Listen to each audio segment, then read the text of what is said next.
Hello' বন্ধুসকল, মই আজি আপোনালোকৰ বাবে এটা মাংসৰ ৰেচিপি লৈ আহিছোঁ।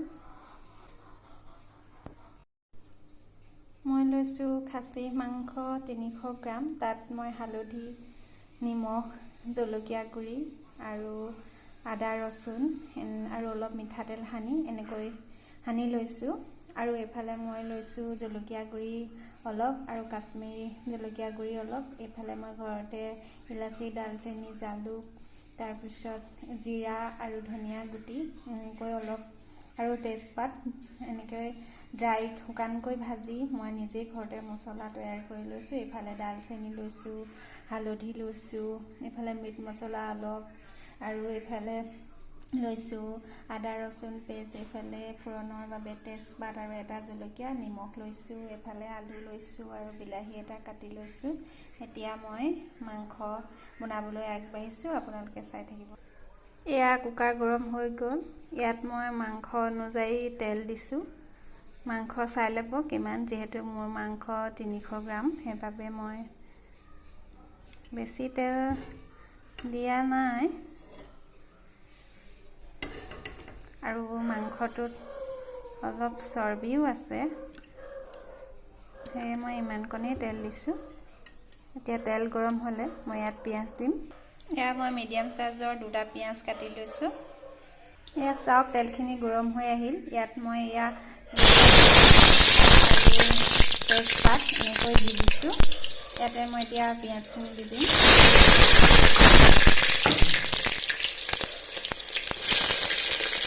এনেকৈ পিঁয়াজ দি দিছোঁ। পিঁয়াজখিনি ৰঙচুৱা হোৱালৈকে মই ভাজি থাকিম।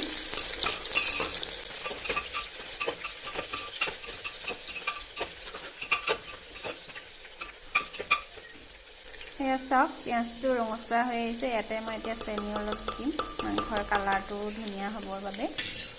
চেনি দিলে মাংসখিনিও ভালকৈ সিজে আৰু মাংসৰ ৰংটো খুব ধুনীয়া হয়।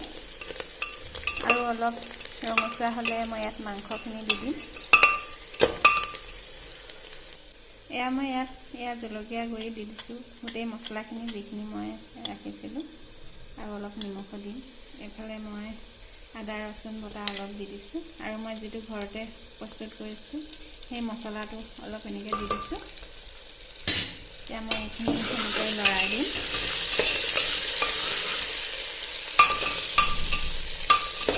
এয়া মই মাংসখিনি দি দিছোঁ ইয়াত।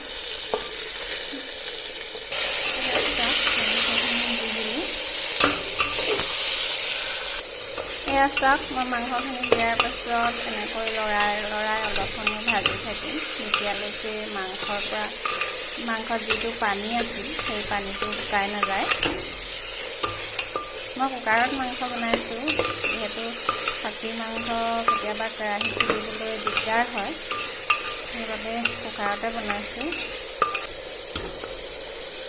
এতিয়া মই অলপ জুইটো কম কৰি এনেকৈ ঢাকনখন ওপৰতে দি থ'ম। এতিয়া ঢাকনখন এৰাই এনেকৈ মই লৰাই দিছোঁ অলপ। 3-4 মিনিটৰ মূৰে মূৰে ঢাকনখন এৰাই এনেকৈ অলপ লৰাই দিব।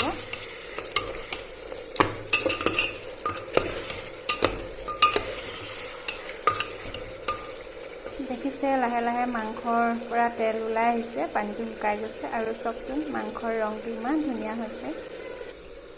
এয়া চাওক, 5 মিনিট পাছত মই এনেকৈ ঢাকনখনত আঁতৰাই লৰাই দিছোঁ। দেখিছে ৰংটো কিমান সুন্দৰ হৈছে।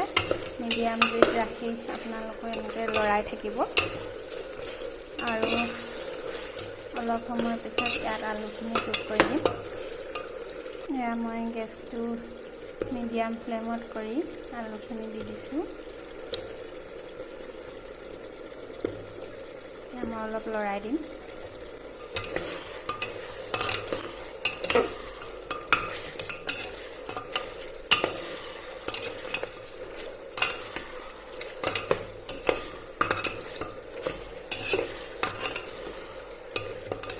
এনেকৈ লৰাই থাকিব।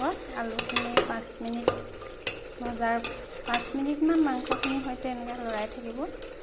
5 মিনিটমান হোৱাৰ পাছত ইয়াত বিলাহী এটা কাটি থৈছিলোঁ, সেয়া দি দিম। এয়া চাওক মাংসৰ ৰংটো দেখিবলৈ ইমান ধুনীয়া হৈছে। আপোনালোকে এনেকৈ বনাই চাবচোন এদিন। এতিয়া মই ইয়াত বিলাহীখিনি দি দিম, যিহেতু আলু অলপ সিজি গৈছে। গেছটো মিডিয়াম কৰি ল'ব। এতিয়া মই ইয়াত বিলাহীখিনি দি দিছোঁ। এনেকৈ অলপ লৰাই দিম।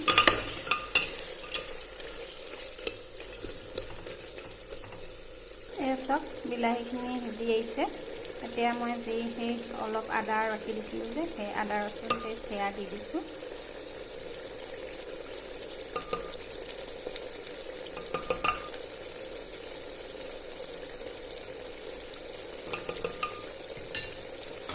সেয়া মই এনেকৈ লৰাই দিছোঁ।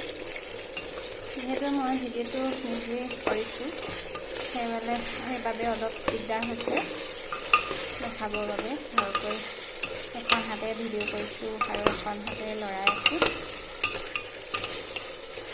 চাওক এয়া বিলাহী সম্পূৰ্ণ সিজি আহিল, আলুও সিজিল, আধা অংশ আলু সিজি গ'ল, অলপ বাকী আছে। এতিয়া মই ইয়াত উতলা গৰম পানী অলপ দিম।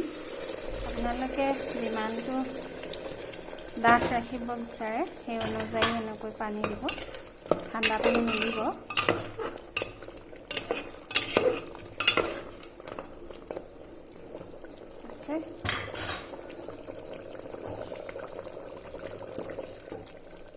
এতিয়া মই কুকাৰৰ ঢাকনখন লগাই দিম।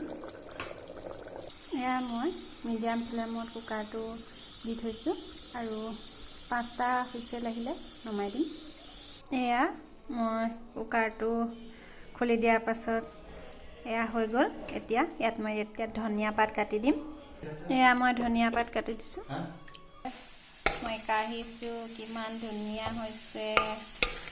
এয়া আপোনালোকে ৰুটি বা ভাতৰ লগত এনেকৈ খাব পাৰে। ধন্যবাদ। মোৰ ৰেচিপিটো যদি ভাল লাগিছে লাইক কৰিব, কমেণ্ট কৰিব, শ্বেয়াৰ কৰিব আৰু চেনেলটো ছাবস্ক্ৰাইব কৰি দিব। ধন্যবাদ।